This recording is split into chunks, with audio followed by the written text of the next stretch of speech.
Hello there YouTube, it's your boy B3, back with another kicking graphic novel review.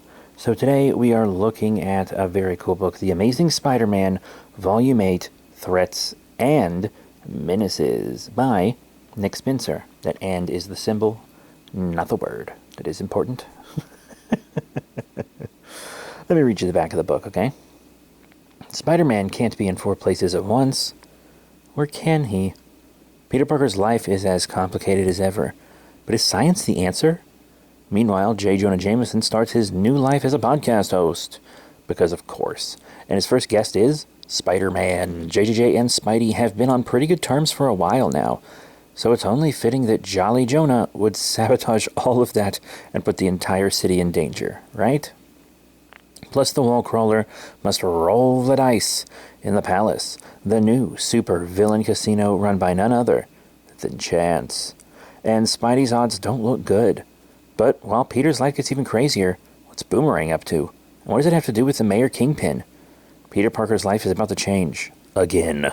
Possibly forever. Collecting Amazing Spider-Man 2018 numbers 37 through 43 by Nick Spencer, Ryan Otley, Eban Calello, Zay Carlos, Cliff Rathburn, I'm reading all these names wrong, Nathan Fairburn, oh Lord, I'm so sorry everyone, Pete Penates, Day Quenini, and Brian Reaper. It doesn't have a rated T for teen on the back like most of these, but I would say T for teen is probably pretty safe. So, let's go through this volume, okay? We have Spider-Man doing a pretty good job balancing his personal and professional life because he is using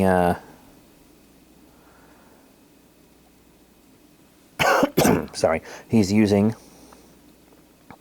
the clairvoyant to kind of help him stop crimes, be at crime scenes when they happen and things.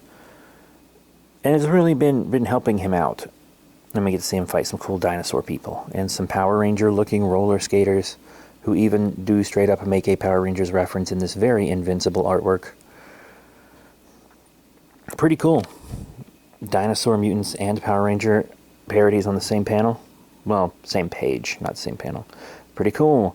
But J. Jonah Jameson seems to lose his job as a radio host and goes into podcasting with Nora Winters, who's known to be kind of a sketchy reporter. And they kind of have this thing called Threats and Menaces, which is this BuzzFeed-esque website that's not very ethical. It's ethical. Sorry. I'm kind of sick if you can't tell. It's not very ethical. It's not very informative. But it makes a lot of money, and it looks pretty. And you know how J. Jonah Jameson is. Oh well. But yeah, Spider-Man says he has to be careful with the clairvoyant because that's kind of what Civil War II was about. And I have reviewed Civil War II, and I am selling the trade in my store. But, you know, when he asks other heroes about what they think of the clairvoyant, it's actually pretty funny. Iron Man says, "What does Carol say?" And Carol says, "What does Tony say?" Because they were on the opposite side of that Civil War. Reed Richards thinks it's a fascinating device. Black Cat implies she wants to steal it. Daredevil's mad at him because Kingpin is running this PR campaign where he says that he and Spider-Man are friends, even though they're not. She-Hulk wonders if he's asking as a friend or lawyer. Johnny Storm thinks to use it for pranks. And Captain America says it sounds serious, but if there's anyone he trusts with it, it's Spider-Man, which is high praise. I mean, it's Captain America, Steve Rogers, for Christ's sake. And he also asks Man-Thing, who just stares at him in silence, because of course he does. Oh well. Oh well. Anyhow, Spider-Man actually makes it to a date on time, or a virtual date with Mary Jane, who's making a movie on the other side of the country, but it ends up falling asleep during it. And we finally get back to Kindred, who resurrects the Sin Eater. The Sin Eater was a serial killer from a few decades ago in Spider-Man comics who kind of, and this is a very heavy character. It's a very dark time, very dark story for Spider-Man. Sin Eater was a character who was a former cop who kind of went insane, and apparently he was treated and cured and released back into society, but Spider-Man confronted him and said, "I know you'll never change," and then he ended up committing suicide by cop. And Spider-Man has kind of felt guilty, like he pushed him into that. It's a very dark story, and also one of the reasons Eddie Brock ended up hating Spider-Man was because of the Sin Eater. If I remember correctly, Eddie Brock got like a false lead on the Sin Eater's identity or something, and then when Spider-Man actually captured the Sin Eater, Eddie Brock, it looked like he lied, but he didn't lie, he was just tricked. He could have checked his sources a little better. But this new Sin Eater is incredibly interesting. Well, it's the same Sin Eater, but he has new powers. Yeah. He has this like magical shotgun, and I guess the energy comes from him, but he can push it through weapons. And when he shoots you with it, it doesn't kill you, but it removes your sins. It like removes the evil from inside you and makes you repent, which is a really cool idea. I mean, did Jeff Johns' Green Lantern do it at least a decade before this? Yes, with the Tattooed Man. But the Tattooed Man was kind of when he was doing that, was kind of a one-off thing with Green Lantern and Batman, which I will review soon. But this goes much more into it than that Green Lantern story did, and it's very, very interesting. So he's kind of reforming villains in a way, but when he does this, he also gets their powers. It's pretty insane. You also have this giant invisible floating fortress casino called the Palace, run by Chance, who is a criminal who like live stream his crimes and have people place bets on them. Pretty insane.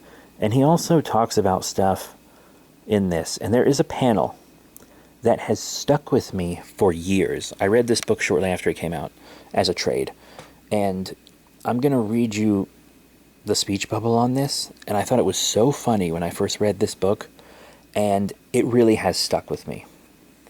Quote, and this is also, end quote, this is also him talking about the things you can bet on in the sports book.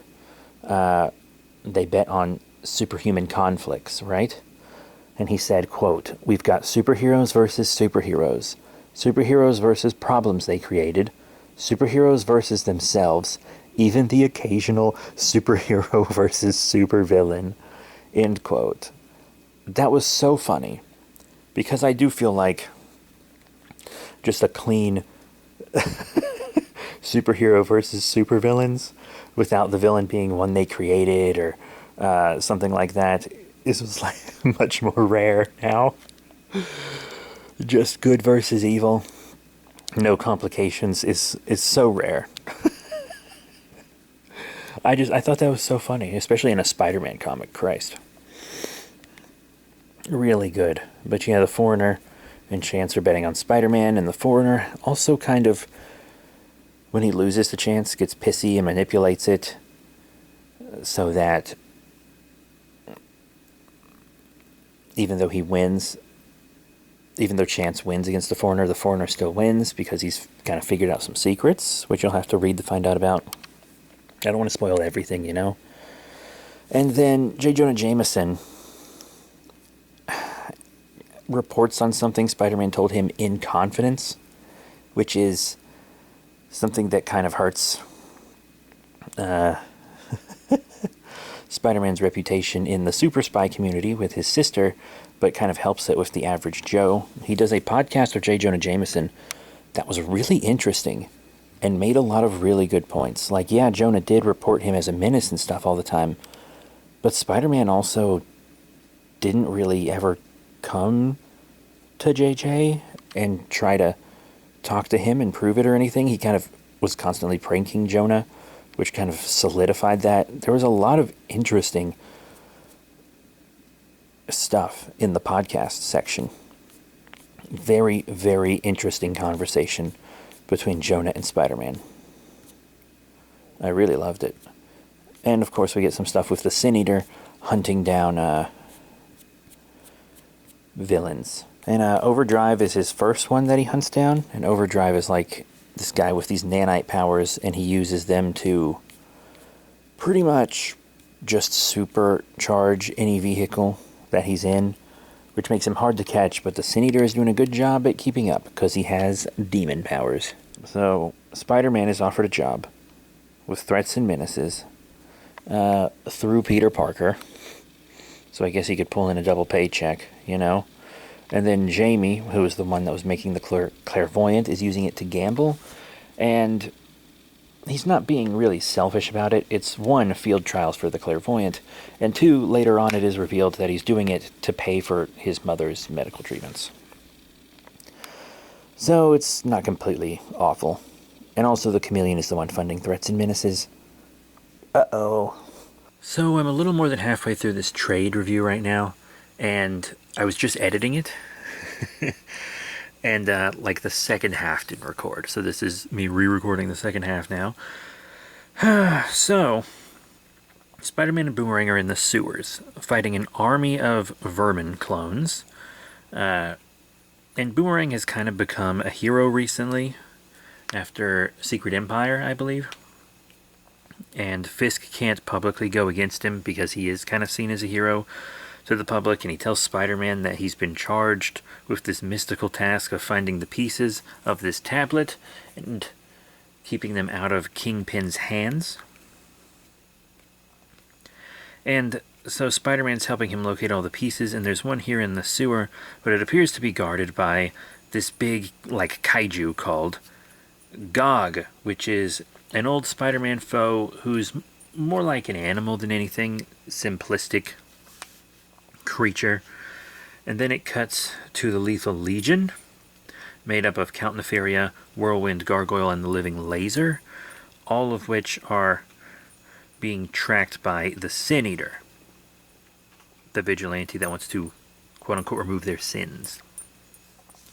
Then we cut back to Spider-Man and Boomerang fighting Gog. Gog is like this little monkey creature who, in their dimension, or I guess our dimension, grows really large, kind of like the Emir from 20 Million Miles to Earth, Ray Harryhausen film. It's really fun. Definitely check it out.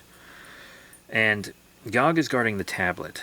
And let me tell you, Nick Spencer has a way of taking a character, like a really obscure character that you might not have even heard of before, and just really making you care about them. In Volume 4, which was the Craven volume, they did that with the Gibbon. I'd never even heard of the Gibbon before that volume. And that volume almost made me cry for him. I mean, holy shit. And this volume did the same with Gog. Gog's backstory is so sad. Oh my god, for a character that I didn't know anything about, it's insane. The turmoil he went through, I won't tell you everything about it, but you just want Gog to be happy by the end. And luckily, he appears to be. They're able to shrink him back down, and then they keep him as a house pet. And you might be thinking, Peter Parker have a house pet? That thing's going to starve to death. But luckily, Boomerang actually takes really good care of it. And then we see a hint of a very powerful villain in Ravencroft that they don't reveal to you, but it shows that the Sin Eater is after them. Yeah. And that's it.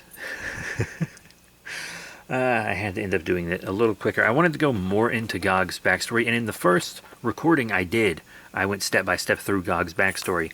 But upon having to do it again, I realized that I actually would really like it to be a surprise. And I think you should really go read this trade, if not only for Gog's backstory, because wow. Wow. Wow. Wow. This is a really good volume. Maybe one of my favorite volumes of the run. The Craven volume is still my favorite, I think, but this is definitely a really good one. A lot of great art from one of the main artists of Invincible. And I just really like the Nick Spencer Spider-Man run. And I am trying to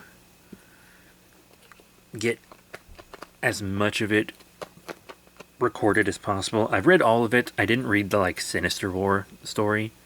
I just read the main book in full circle. But I have gone back and bought Sinister War. I don't know why I never bought it. I really don't. I don't know why I never got it. But now I have it, so I can also review Sinister War. So that is it. Thank you all very much for your support. Remember to rate, comment, and subscribe. Check out all the cool links in the description below. Facebook, Twitter, etc. And I will see you all next time. Bye for now.